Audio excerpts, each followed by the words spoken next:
This is Lady Anne, owner of KPNL Radio and hostess of the Caravan Library of Lore, and I support Tessa. As an experiencer myself, I have filed my own reports with them, and the professionalism and heart they have shown my case goes above and beyond. If you have had an experience, I cannot recommend Tessa enough.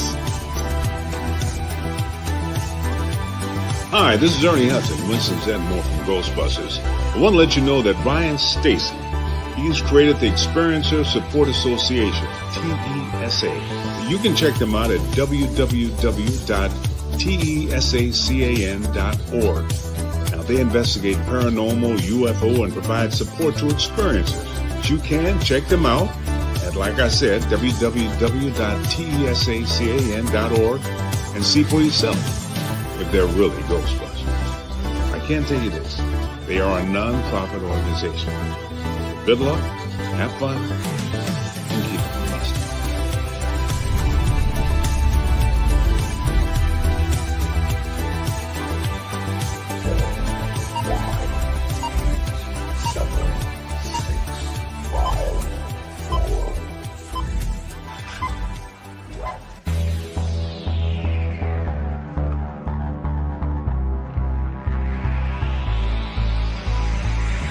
Good evening. You are listening to Beyond the Tinfoil Hat, a podcast by the Experiencer Support Association. Tessa is a UFO, paranormal, and paracryptid investigation association.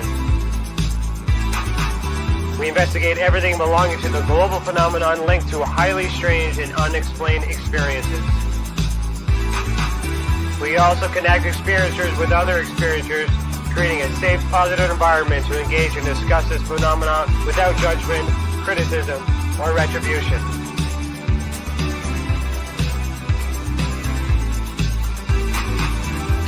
From the land of the white rolling sands, on the southeasterly tip of Georgian Bay, to all of you listening around the world, as we simulcast live on KPNL Radio, we salute you. If you want to go back and listen to our previous episodes, go to youtube.com/the Experiencer Support Association. Do us a favor and hit that subscribe button and ring that bell to be instantly notified when we are live, not only for these episodes, but every single element Tessa has to offer. On our website, tessacan.org, we have something for everyone. We have support for experiencers, data for independent researchers, and places to advertise for professional partners.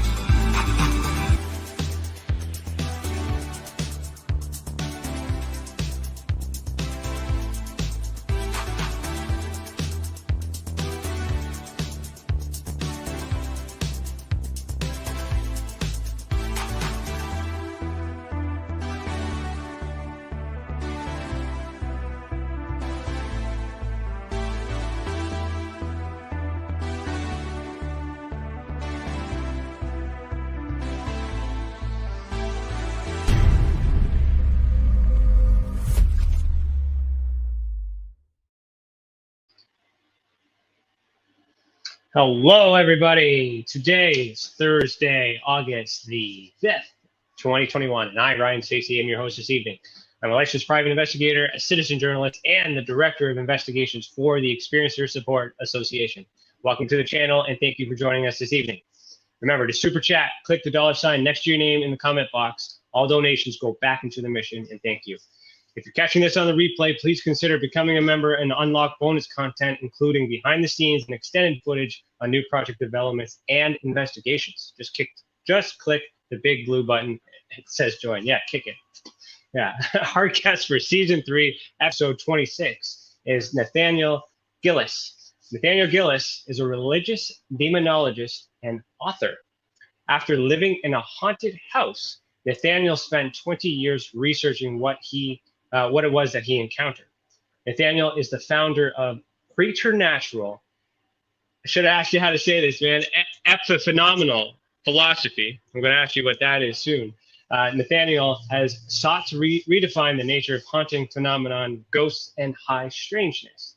High strangeness, I like that, UFO. He's often quoted for his concept of the demonic. Quote, The reason they are playing by different rules is because they are playing a different game, end quote. Tonight, we will discuss his research of the devil, demons, and unclean spirits with a twist that he believes there could be a connection to the implants found in people who have been abducted by aliens or the soul hunter himself, the Molters. So, Nathaniel, put on your tinfoil hat. How are you doing this evening? Doing good, Ryan. Thank you for having me on. I'm excited to be here. Right on, man. Yeah. Right on. Hello, everybody in the chat room. Okay, so your bio is going to take us all around a rabbit hole here. Yeah. And as much as I want to dive right into the end, I feel like it's best that let's just separate everything. So let's start with the paranormal, and if we can segue to the UFO, and then let's bring it all together, because as we talked before, like this is gonna go pretty interesting. So, I guess it's up to you to tell me, but how did this all start? When was your first? I'm assuming you're an experiencer. Yes, I started out as an experiencer. My parents moved into a haunted house when I was 8 years old. It was even at the open house itself. Before we purchased the home, I was looking into what would become my room, and I encountered a full-bodied apparition of a 6-year-old girl. I for some reason I had felt that she had snuck in and she was like, belonging to the neighborhood, but no, it was a full-bodied spirit of a girl. And so once we moved into the house, that entity evolved. It mutated into something profoundly malevolent. And so it mutated from just an apparition of a little girl to shadow figures at nighttime. I could hear conversations going on above my head. I could hear them just enough to know they were saying something, but I never got a chance to understand what they were saying. But that was my confrontation with this study. The older I got, the more I realized that the blueprint of demonology I had inherited from my religious system fell apart in my hands. And so it forced me to reconsider some of what I thought I knew and what I was taught in Christianity. And so that's my introduction into the paranormal field. That is an interesting childhood. And I just remembered, and I apologized to him. I was supposed to do our icebreaker. I skipped the that was the icebreaker, wasn't it? It was the icebreaker. So we'll get into. I want to talk more about the apparition, the shadow figures in a second. But before that, let's do this icebreaker. We're doing it a little bit backwards. I am sorry about that. Here we go.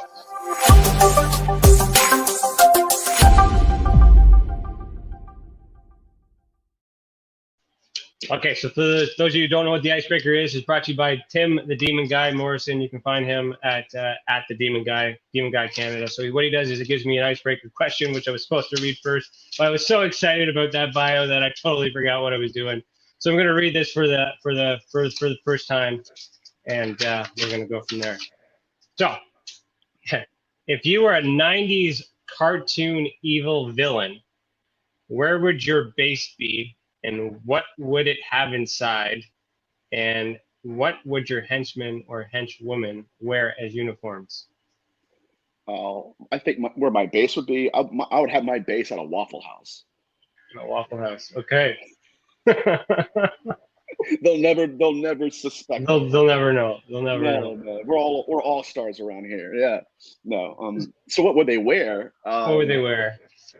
I don't know. I think they'd look like nuns. That would be suspicious, though. Nuns in a Waffle House? No, you never know. I mean, it could work. Or just Waffle House aprons, just like they're working there, but secretly there's something going on. You know what I mean? All right, sounds good. But if you were a '90s cartoon evil villains, what kind of '90s cartoon villain are you thinking? The Joker, but like Jim Carrey Joker, right? Okay. So like the funny Joker, not somebody who was like deeply troubled, but the real funny one. I think wasn't Jim Carrey the Riddler? Yeah, or the Riddler. That's what it is. The Riddler. Yes, sir. Yeah, I would be that guy totally. Okay, confusing everybody. All right. Thank you, Timmy. Good question. All right, so let's get back into I'm tracking that haunted house, moved in, open house. All these things happened. Apparition, full body. You're seeing this at. He was 6, you were 8, right? Correct. That's what she looked like. So what was she wearing? She had a white linen dress on that looked antiquated. It looked to have been made during the turn of the century. And once we first laid eyes on each other, we both kind of recoiled. And then she shimmied her body all the way the furthest from me to against the wall, actually. So I'm looking at her and she's up against the wall. I never saw her again.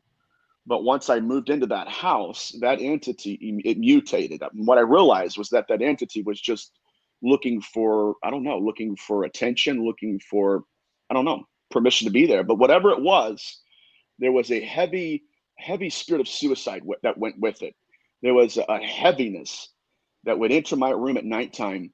And whenever it was in my presence, I would instantly go into nightmares. Like if I was asleep, I would go into a nightmare. Like I would literally be having a dream in color. And then when it would manifest in my room, the dream would switch to black and white. And it would consist of the same young man. I don't know if I can, because I did coast to coast, a lot of things I can't talk about, but hopefully I can say it here.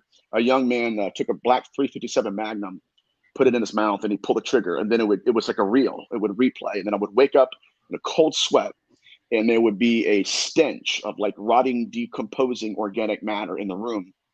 And it was a very traumatic time of my life. And I think that's what really allowed me to like create an immunity to some of the cases that I've been in, to where I go in there realizing, I'm not afraid of it as much as I used to be. And it's only because of what I went through in that house. That's interesting. Have you ever done like in the present or any time since then and now, any history on that location to confirm? I tried to. I couldn't find anything. Now, the only thing that I can think of is that I don't know if somebody committed suicide there, or if I was feeling their consciousness in the room and it was trying to use its trauma to communicate with me. I don't know. I do know that since then, I have been able to pick up on the spirit of suicide in conversations with people, like just talking at a restaurant, and I could feel it heavily on them. And I've told them. I mean, there was a guy that it's a woman. This is very interesting. And if I start to ramble, just tell me to shut up and we'll talk about whatever you want to talk about. But I was at a restaurant. I'm making notes. We're good. Okay, I was at a restaurant, and there was a lady that I had been working with, her mother and herself, just helping them mature spiritually or whatever, and answering questions about the paranormal. And they were talking about a dream that her mother had about an ex-boyfriend she hadn't seen since school days, like high school. And her mom's like 60 years old. And she said, I don't understand why I had that dream, but he keeps coming up to me. And so instantly I pulled out a napkin, I pulled out a pen, I grabbed my throat, and I said, I'm choking.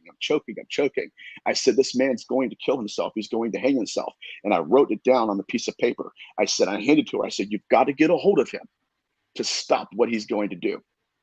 And so that night, she called all of her old high school friends to get his phone number. She finally got a hold of him, and he started crying. He said, I had been sick, very sick. I'm broke. I'm almost homeless. He said, I have a rope in my hand. I was going to hang myself tonight. And so what that allowed me to do was realize that what I went through at a young age was not for naught, right? I learned something. I was, something was imparted in me to where I can pick up those spirits easier than others. That's really the only way I can say it.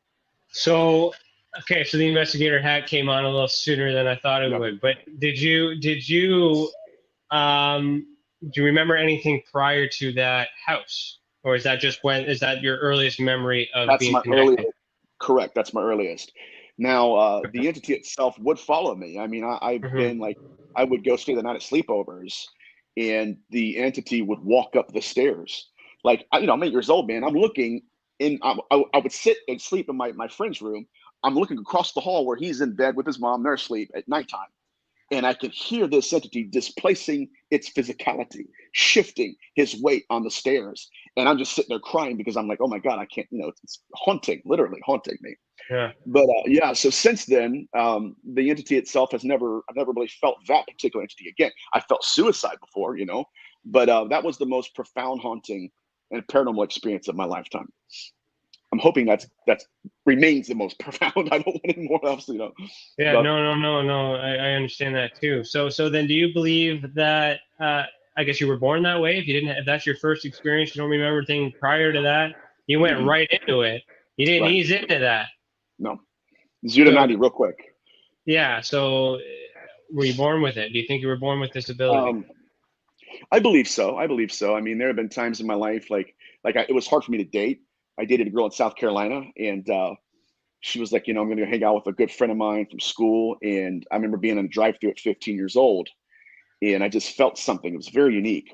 I was here, but my consciousness was watching her get in his car. I could smell her perfume. I could smell his cologne.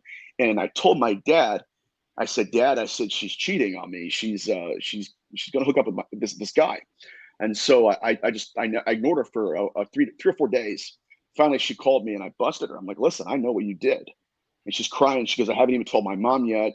I was going to tell you, I'm sorry. So a lot of this it's good, but it's bad, because, when you're around the paranormal to the point where you can pick up things, it's difficult to date. It's difficult. I mean, it's a lonely road sometimes, I should say. Oh, I can understand. We don't make a lot of friends in this business. No, for sure. So, well, you're still here, so that's good. So, okay, so 8 years old, you're seeing the apparition, nightmares. Did you ever have paralysis when you're sleeping? No, I didn't. No, thankfully, I was free to move about, but whenever I would wake up from that dream, I always remember just thinking this entity staring right at me, and I just can't see it. Whenever it would crawl into my room, it would just fill every emptiness in my room. I mean, every crevice, every crack, every void. And it would make me feel like the smallest particle in the universe. Like I didn't even matter. Like I had no existence compared to it. That's the most powerful haunting I've experienced. And I've done murder cases where they cut up the carpet and we had to get rid of the spirit. But I mean, this was heavy. This was the kind of evil that was almost inhuman in a sense. There was no kind of personality. It had its own morality. And it was very traumatizing as a young person. When I look back at it now, go back in the neighborhood and stuff, I look back and think, you know what? It wasn't as bad as I thought it was, but maybe that's just because I'm getting used to this phenomenon. I don't know. Yeah, no, that's interesting. So then at 15, you had what I would think is a remote viewing or astral travel, some sort of astral travel event. Have you ever seen a UFO?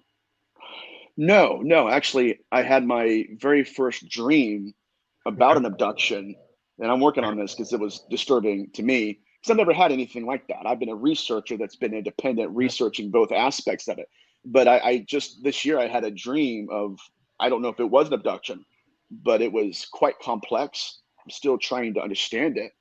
But there have been points in my life where while I'm talking to somebody, I go in and out of myself and I see things. Like there was that murder case that I did. They had contacted me via PMing me on Facebook. I had no idea there was a murder. I had no idea what the context of the situation was. But I was at dinner and I said, why am I walking upstairs to a second floor? And why am I being drawn to a closet? And the lady says, oh my God, she sends me a picture of the closet. She says, I was drawn to that same closet last night. And that allowed me to go into that house, identify the entity. And what's fascinating is once we did the cleansing, the darkness lifted. Like it was almost like somebody slowly turned the light on in the house. 2 months later, I'm sitting in the same seat I was when I got the private message. And the social worker that is working with the 2 minors that committed the murder, the social worker told me, she was like, what are you reading? I'm always reading, man. She's like, what are you reading? I tell her and everything. She said, I've heard of you, but I can't tell you how. I said, what do you mean? She said, I just, blah, blah, blah, blah. She gets into some stuff and she's kind of being dodgy. She said, I've heard you're Nathaniel Gillis. You went to a murder case. You cleansed this house. I said, you've got to tell me how you know me. She said, I am the social worker that's been working with the minors in that murder. She said, the night you did the cleansing, the 13-year-old came to the social worker and said, the entity came to my jail cell and told me, I no longer have authority over you. I've got to leave. I got chills. I don't know why it happened like that, but it blew my mind. And so that was just another instance where it happens without my permission. I can't control it, but it's as if my mind, my consciousness is somewhere else while I'm presently in another area. So that's when you're in your element, I guess. Whenever you've been activated or that ability is being triggered or I Correct. guess, yeah, turned on. So how does your body feel? How do you feel? That's what you're trying to understand. That's probably how you're Yeah. comprehending. But like, how do Yeah. you feel in that moment? I feel like I have access to whole truth. I feel like there's nothing that I can't access at that point. I just recently learned how to do it on command. I had a friend of the family that reached out to me because there was an incubus that was tormenting her youngest daughter. And I said, okay, I said, I'm going to go into a trance mode. And I closed my eyes and I felt myself going into a hallway. And I said, I see your daughter. I said, she's got a ring. I said, she's laying, she's sleeping. I said, I see her ankle socks that are white underneath sticking out of the blanket. And I said, there's a man to my left. He has a mustache. He stinks and he's a smoker. His name's Dan. Who is he? The mom starts crying. She says, that's my deceased ex-husband. I said, okay. I said, I said, he is a rapist. And I said, I'm not saying this entity is your ex-husband. I said, but this entity is a rapist. I said, matter of fact, your youngest was recently sexually assaulted. I said, she hasn't told you this yet. Now, usually, guys, this is a career killer. If I'm wrong, I'm done. Like, there's no recovering from that. But in that moment, it's like I have access to whole truths, where it's anything that I'm supposed to see, I have access to. And so I told the father, which is the stepfather now, I said, there's going to be a time when your daughter sits down next to you. I said, there's a chair right next. I've never been to their house. I said, there's a chair. It's your chair. It's like a rocking chair. I said, then there's a fireplace. Then there's a couch. And they're like, yes, there is. I said, okay. I said, your wife and your youngest daughter, they're going to sit on the couch. You're going to sit in the chair. And your youngest daughter is going to tell you exactly what happened to her when she was sexually assaulted. I said, and when that entity realizes it no longer has that kind of connection, it no longer has that trauma to manifest in, that authority will leave and it will disappear. 2 weeks later, I get a phone call. Exactly word for word. I got chills. It's crazy, man. It ain't me, right? And I'm not like, there's a lot of people in the field that are egocentric. This ain't me, man. But what I know is that they called me and said word for word. That's exactly what happened. We set her down and said, hey, listen, you know, Jordan Gillis is my middle name. I go by Nathaniel, but do you know Jordan Gillis? And she's like, yeah, okay, this is what he said. Bam, bam, bam, bam, bam. She starts crying. I've been holding it for months now. But yes, I had to go to the doctor. I had to go get a rape kit and all that stuff. So that's how it operates with me. I know it's different for a lot of people, but this was an entity that. Yes. Okay, so she got a rape kit. What was the result of that rape kit? She was raped. She was raped at a college party. The man drug her into a room and assaulted her. But her trauma. See, these incubi spirits will break our women into bridges and walk the length of their trauma into time. And so what I've learned with dealing not just with incubi spirits, but entities that will sexually assault people, there's something psychological going on with that entity. It's not just that they're patriarchal. It's not. Again, it's fascinating to me. But what I started doing is stepping out of myself and learning how to shut these doors by exposing the ways these entities have been manipulating people. How did you learn how to do that? I have no idea. You just knew. Yeah. Yes, sir. I just knew. Like I said, whenever I step out of my body, I had access. I could bring things to me. And there's a phenomenon called hive consciousness. Have you heard of that? I haven't.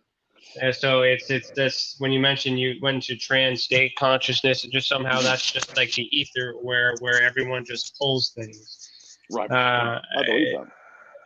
I mean, I can count on times where I'm pulling information from things that I should know anything about that I fact checked in the past. And it's like, where is it coming from? Right. Just my, So it's weird. It's a weird phenomenon. That you could be channeling. You could be like you are some sort of beacon by the sounds of it.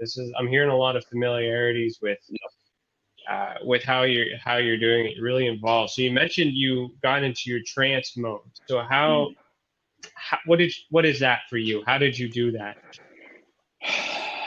The way I've learned to do it just by, I don't know, it's a gift, man. I mean, I usually close my eyes, and I project my consciousness, and I grew up in church, so that's how they taught me to do it. But I grew out of that, but the gifting was still there. And so, I close my eyes, I center myself, and it's almost, I start to meditate, and I project my voice, and I start to talk. I start to describe what I see. I don't even have to process it. I don't try to. I'll just, boom, this is what I'm seeing. And I did that in the murder case, I mean, it's a fascinating phenomenon itself, but that's really how I've gained access to that, by tapping into it and focusing on what I'm feeling. Now the way my gifting communicates to me is that I will feel, then I will see, and then I will say. And it's very unique. Yeah, no, I understand that. So you are, yes, you're channeling, you're connecting, you're using a consciousness, psychogenic state. You're activating that. You're enabling yourself to connect. Yeah. And then this is the result of you connecting with whatever's on the other side. Right. Yep. And you're this was a paranormal conversation, but a lot of the terminologies and things that you were using is also common in the ufology community. Correct. Right. So are you using these terms because you know this already, that they're connected, or were these always the terms that you've used to describe this? No. I had different terms for it back in the day. People would say, "Oh my God, Nathaniel, you're a prophet," or that's how they would say that stuff. And I'm not. I don't claim to be a prophet or anything, but once you're using that gift to a point where people call on you and say, "Hey, listen, what's going on?" and they see real results, like it actually happens. But the terminology was prophetic. That's what they said, And then even when I left church, which I don't attend anymore, that's been like 15, 20 years ago, I grew out of that systematic dogma. But the gifting, whatever it was that I had in my youth, it stayed. So I don't know what it is. Well, that's why I was asking if you had a UFO experience. You said you might have an abduction experience, and you said you're working through it. Are you comfortable? Yeah. Are you comfortable sharing? Yes. Okay. Well, let's get into that then. So I was researching. Obviously, I'm researching both phenomena, linking the incubi phenomenon with the succubus, all that stuff. Well, so one night, I just simply asked them. I said, "I don't know who or what you are." I said, "I know what I believe you are, but I'm like, dude, I want an experience. I don't know how to get an experience. I've had an experience in the paranormal field, but I've never had a real experience or even a sighting in the ufology." So I go to sleep and I go into a dream that in the dream, I knew I was meant to remember it. I knew while I was in the dream, this is not just a dream. I've had dreams before. Obviously, we all have. I knew this was more of a message. This was a mechanism. This was a language system that I was being introduced to. And in the dream, I was in a basement.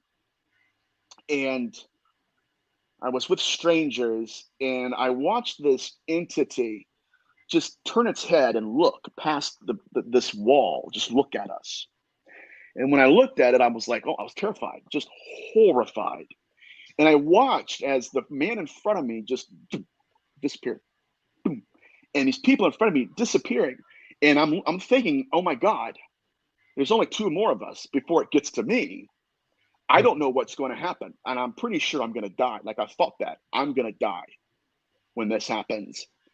And when it got to me, I felt the biggest rush I've ever had in my life. It was almost as if they plucked, and I know that's what they do, but they sucked my soul. My consciousness went boom. Next thing I know, I'm in this building, and I see the same people that I just saw in the basement. They're all there. Some of them are lined up, and other people are sitting, and they're working little small puzzles and learning how to operate certain things. There's a human girl there that looks at me, and she's like the moderator. Right. And I'm looking at her, and she goes, "Are you all right?" And I said, "No, I'm not." I said, "I'm horrified. I'm terrified. What is this?" She goes, "You're going to be okay." When I started getting aggravated with her, there was an elderly man that came over, looked at her, and said, "How is he doing?" Instead, I'm saying, I don't know if it was abduction, but it could have been terrifying. Well, what is abduction? See, these are the archetypes. Right. When they say abduction, there's that assumption that it's extraterrestrial. But you were hijacked and or physically or mentally. However, Correct.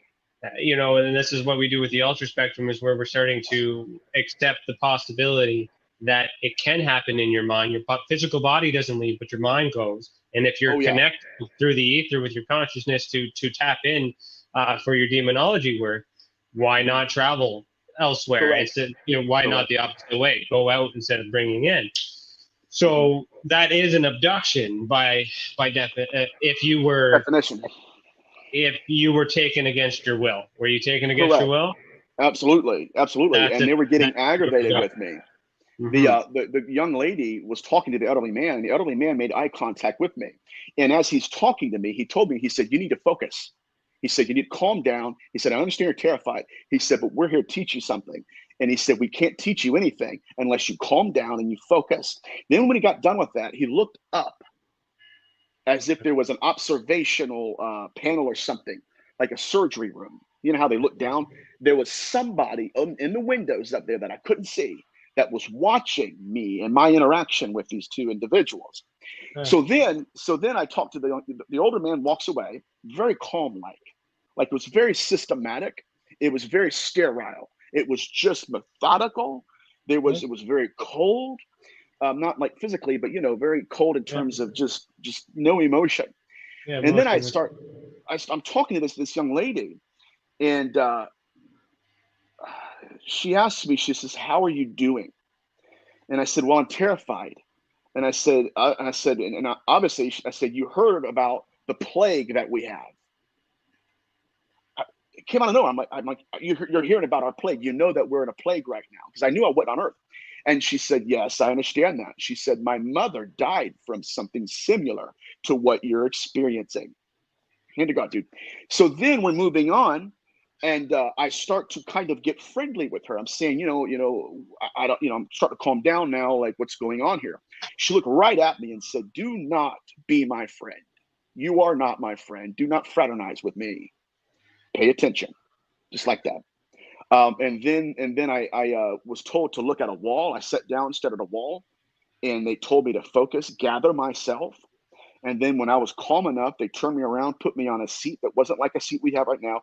It was like something out of IKEA. It was just round and on the ground. And they told me, they were teaching me how to work with different symbols and putting symbols together. And that was it.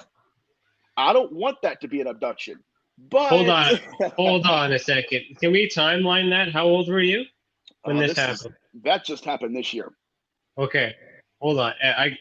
There's an experiencer in the chat. I'm not going to name the name, but I get chills, man. But if you're listening right now, that sounds very familiar to the case that we investigated for you when you were on board and you were teaching. So, and I know what those people look like based on her testimony. It's already on her website, and you haven't seen that. So, in real time, I know you mentioned a man and a lady, but what were they humanoid? And if so, humanoid. Yeah. What did they look like? Give me specific details: color of clothing, hair. The girl that I was talking to was young. She had to have been maybe my age, a little bit older. I'm 32. She was maybe 34, if that, maybe even younger. I mean, but she was very, like I said, systematic. Like, we're not friends. Don't try to be my friend. The older man, I don't know if you can see me, but he walked up like this. He walked up and had his hands behind his back. Yeah. And was just looking as he's walking. He was an older white man. He didn't have any facial hair. He had gray hair, but he was like an operator. I mean, it was almost like, systematic and sweeping.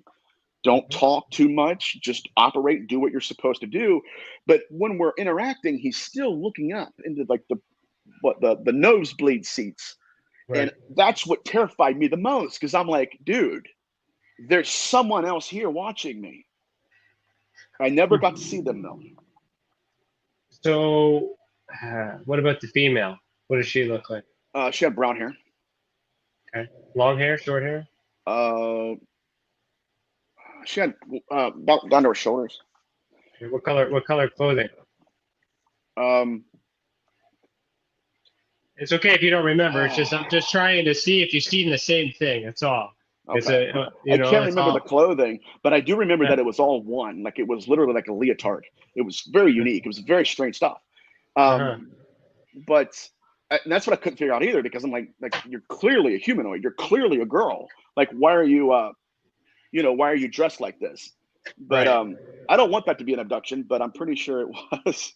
Well, I'm not saying that it is. I'm wondering if I have the picture of the case. So this is the case that I'm thinking of here. So let me show you.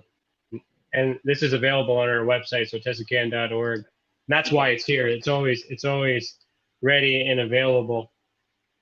But if I have pictures of these symbols in real time, I want to know if you've seen the same symbols, because this event that was described, it's all too familiar to this case, and I've worked with this girl for many years, trying to make sense of what it was. And here's the thing: is she mentioned that she was on with many people. Yeah. And so the curiosity in me is trying to see if you may have been one of them same people. Oh my God, that would blow my mind. And then, okay, so it's this case here, I believe. I'm just waiting for the symbols to pop up. Yeah, so does these symbols look familiar at all? Can you see that? Yeah, the one on the right. Or let's see if I can make this any bigger here. Let's see if I can make it bigger. Okay. This is why I like this. This is a live investigation, guys. Yeah, man, this is getting good.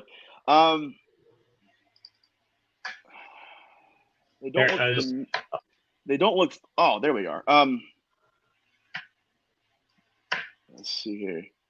Yeah. Okay. All right. This one right here on the right by the A. That little square or the triangle. Okay. Now, what they were trying to do was very strange. The symbols themselves were like technology. Like they had me. Okay. One of the things was that they had two symbols put together, like physical symbols, and they were teaching me how to put both of them together, and then I would put them together and I'd put them down and all that stuff. Look at these pictures, man. These drawings are fascinating. So something like that. Yeah. Have you seen this? Have you seen this before? Yeah, that's okay. That's pretty much yeah. That looks a lot like her, but she was very it was so weird because you could tell she wanted to talk. She could have had a great conversation, but it was like she just Did she give you a name? No name at all. I wish. So it's quite possible you had a similar experience as this experiencer has. You've seen, possibly seen the same race or same species. Something, yeah. This one was given a name by the experiencer. I'm not going to give that to you because I don't. Okay. Do you remember any mazes at all? Any? Oh, no, I don't. No. Okay.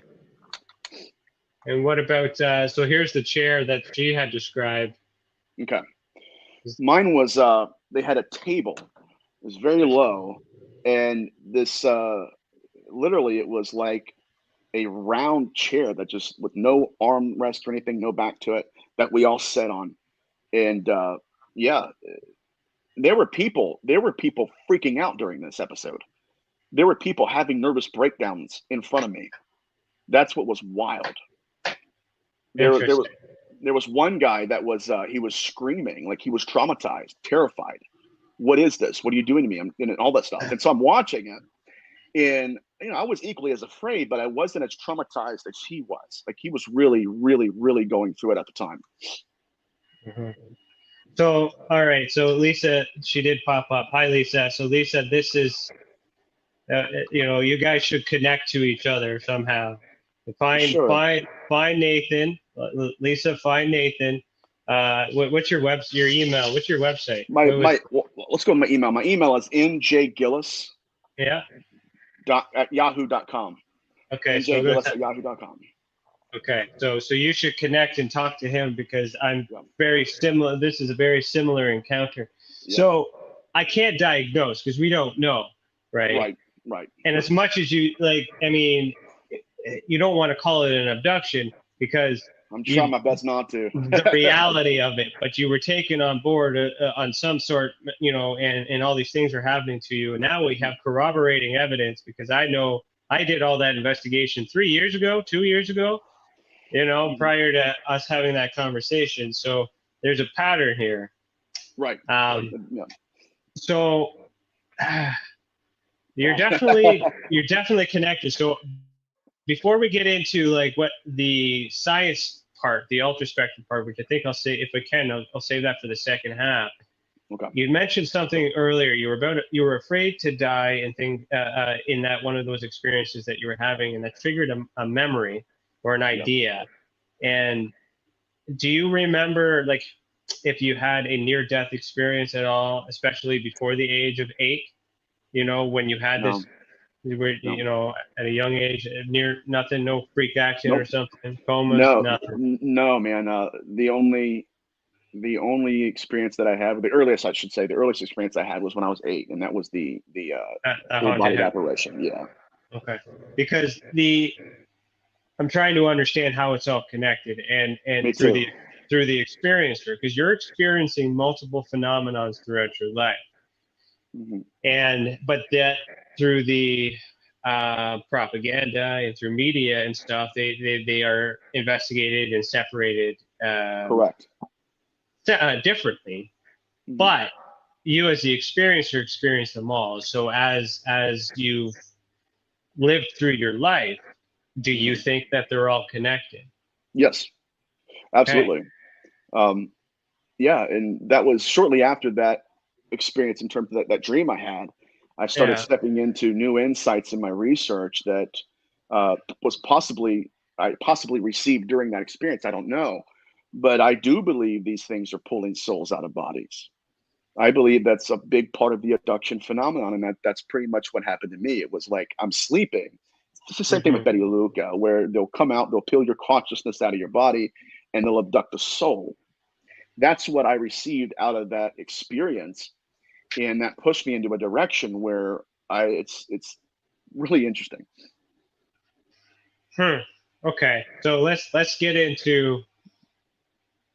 Okay, so I know I dropped something pretty heavy, dude. I didn't mean to. No. This is good. I'm also timelining. I'm listening. I'm paying attention, but I'm also I'm investigating, right? So after I'm trying to understand. So after 15, what else happened? You're 32.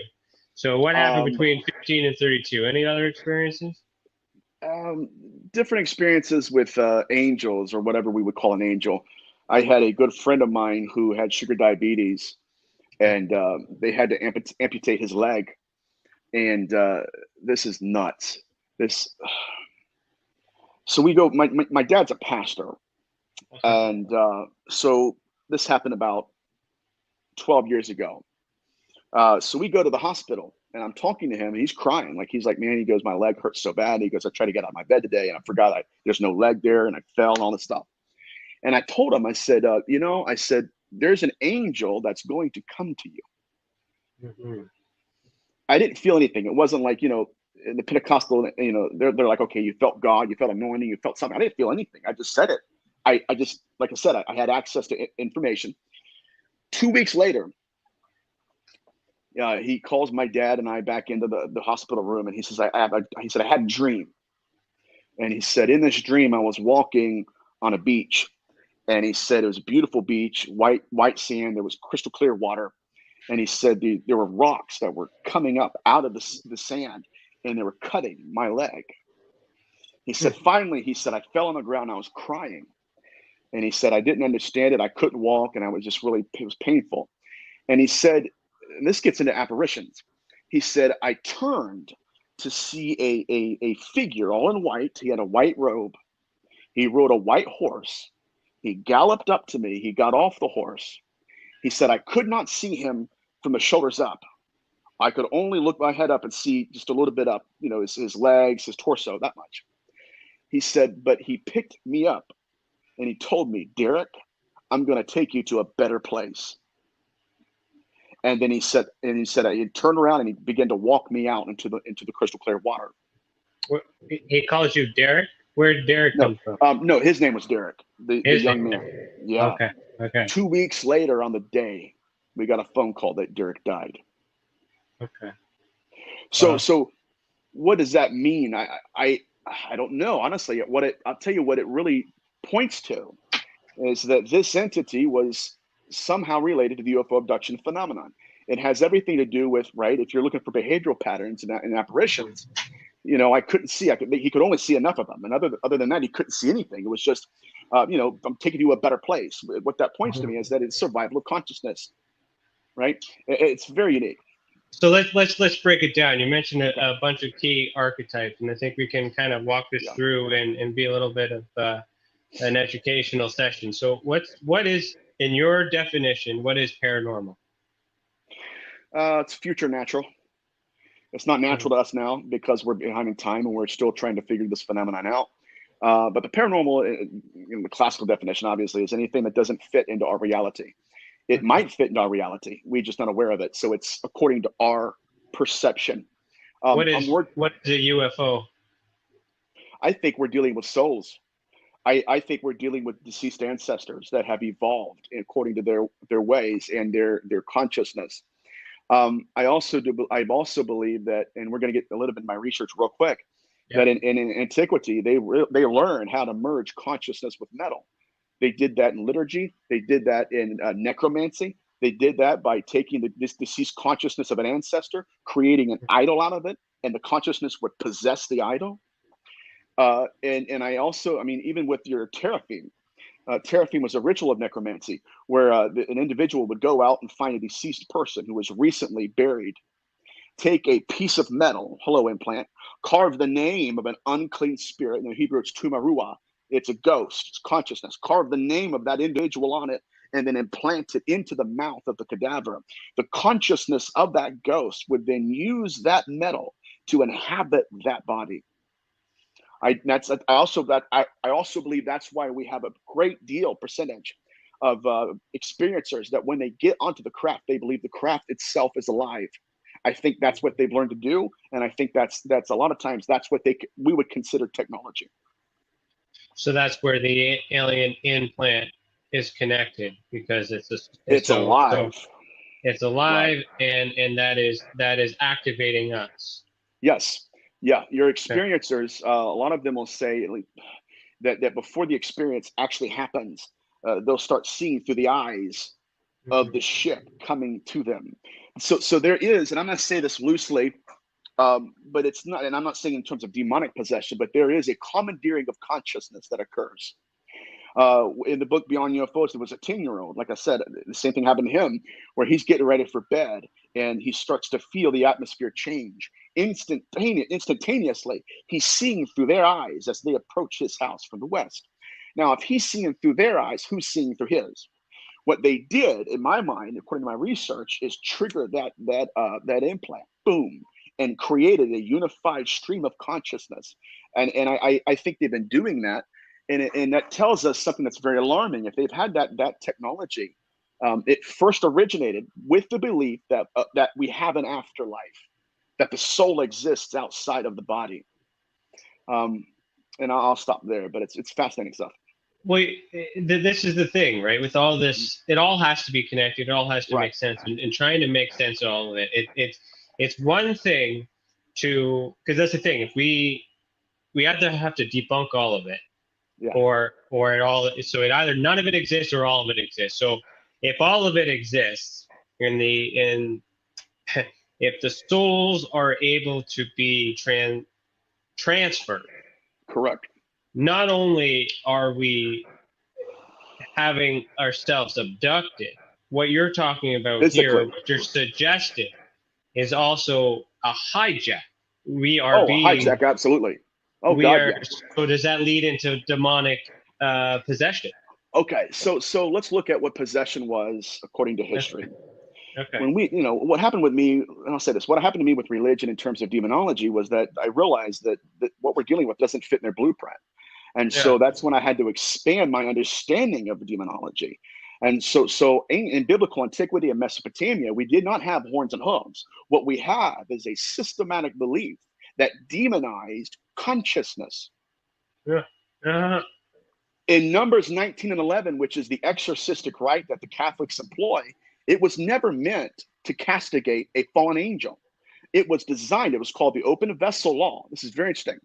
It was designed in the event that someone goes into a house or a store or a restaurant and comes in contact with a corpse. And so they have what's called corpse pollution. And so if you're polluted by a corpse, you would have to go to the priest and they would give you holy water. It's baptism.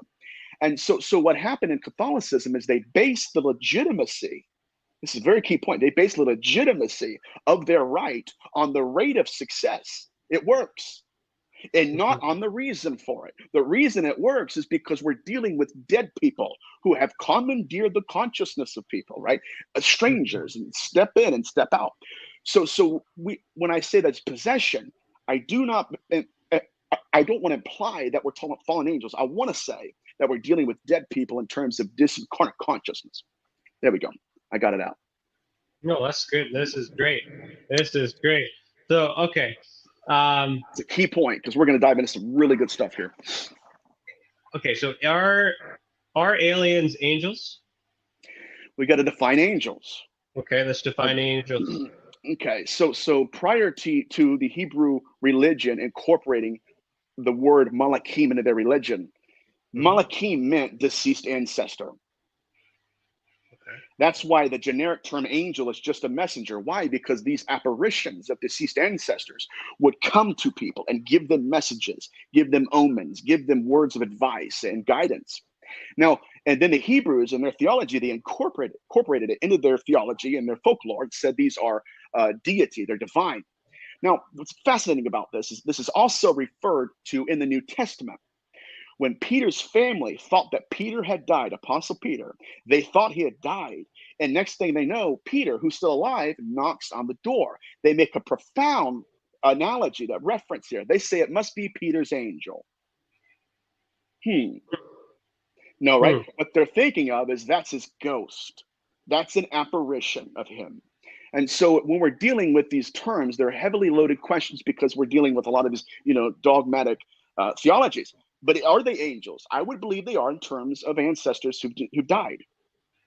Are they demons? Well, I would say they're disincarnate consciousness that was demonized in history, right? So I have to be very, very articulate with what I'm talking about. Hey, Angela.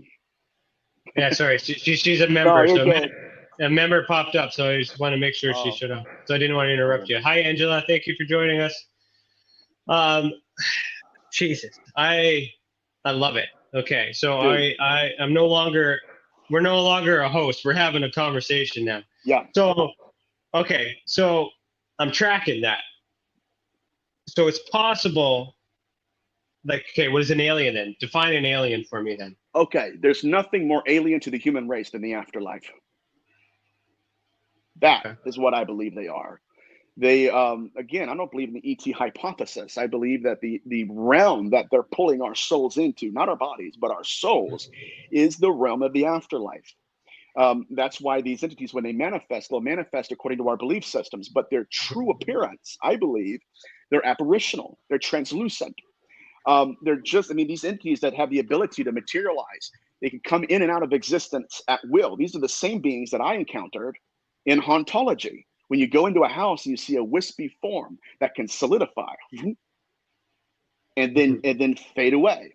Now in history, demonologists believe that these entities would manifest by coagulating moisture in the air.